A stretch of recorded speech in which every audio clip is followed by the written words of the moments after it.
Good morning. I prepared this short video for you about the story of one sculpture, how it comes around, how it gets around, how the idea gets worked out. I like Bach, I like his music, I like reading about him, and not long ago I saw a movie which is rather unexpected about old Bach and his misbehaviors, and it brought back again different thoughts about Bach and, let's say, a new idea of sculpting different Bach and let's call it a dancing Bach. But the idea behind dancing Bach was more about kind of a mad dance, almost caricature of a dance. So it's like he's mocking the dance.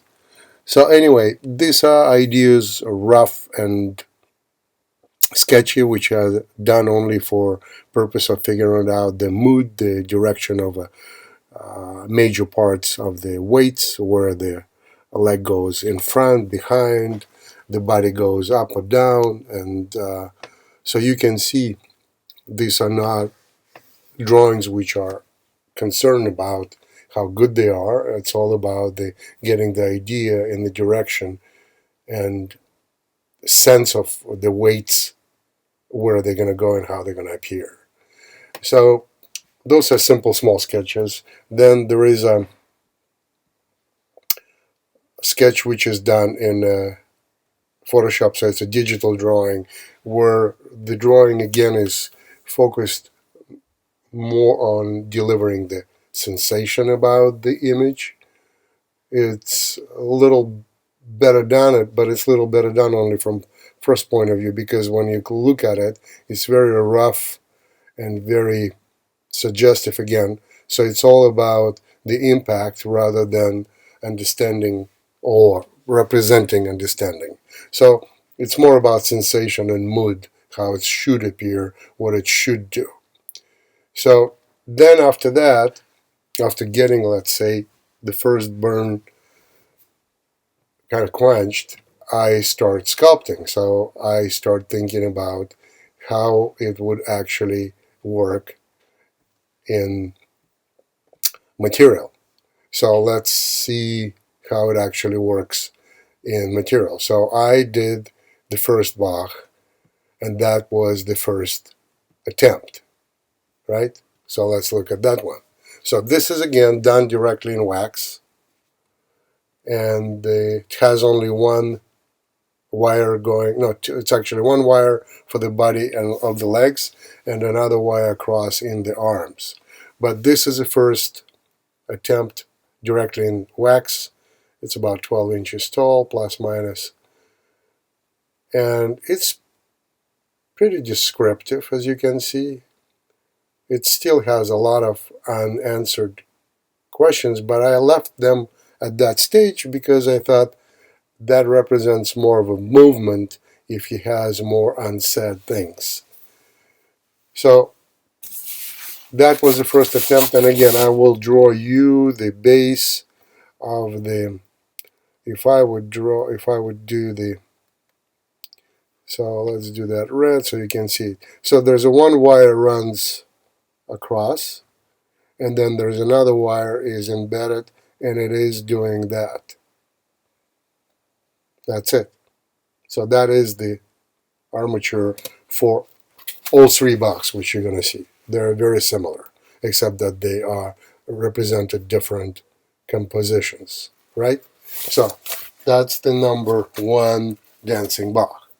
Let's look at number two dancing Bach. So that one has a different direction, as you will see in a minute.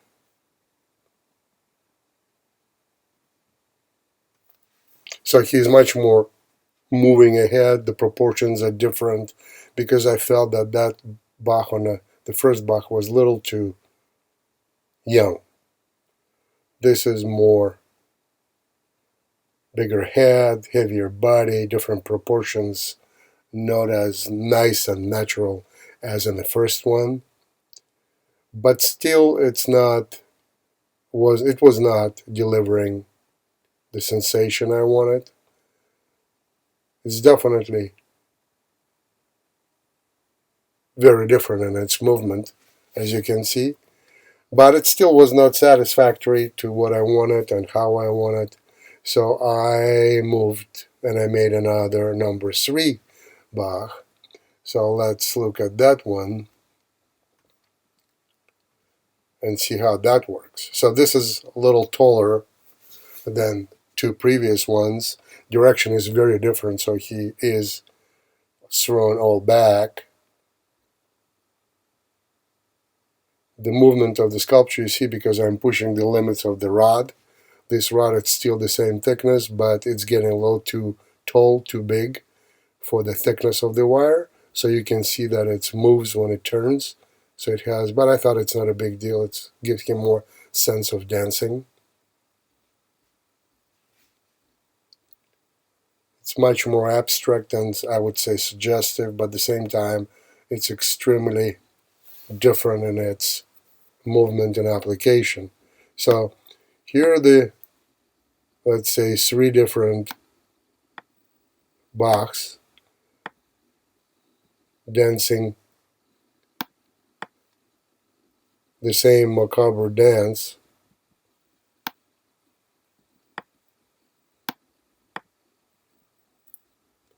And I can tell you only one thing, that I'm still not done with it.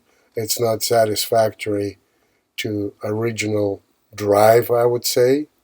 So I don't know where it's going to end, but it's not over yet. Okay?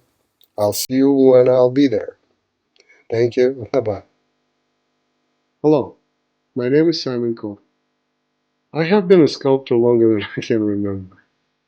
I have over 13 years of Russian academic training, MFA, and apprenticeship under my dear teacher Isaac Brodsky.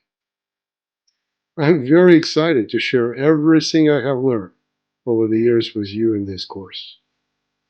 Sculpting is creating a new form of life, not a copy of existing world. Sculpture is the witness to that experience. In the first week, you will learn how to see as a sculptor. You will draw, you will walk the line to learn what you see, and you will sculpt what you have learned. In week 2, I will introduce the box concept. This is the foundation for your freedom, sculpting any figure in any space. This will be the road to understand and to succeed in sculpting not the surface, but the core of new reality. Week 3 will be all about anatomy, but not the anatomy you expect. You will learn about joints, mechanics of the joints, muscles, and their place in space. I will simplify the complex, vast anatomy to a concentrated minimum any sculptor will ever need. I will illustrate it in 2 and 3-dimensional form. Week 4 will be our victory round. You will be taking all the knowledge that you accumulated in these previous weeks, and you will sculpt the new world, seen and created by you. Sculpting loose is misunderstood. From now on, you will be sculpting unconstrained, liberated from common standards. Your sculpture will have a new truth and a new reality.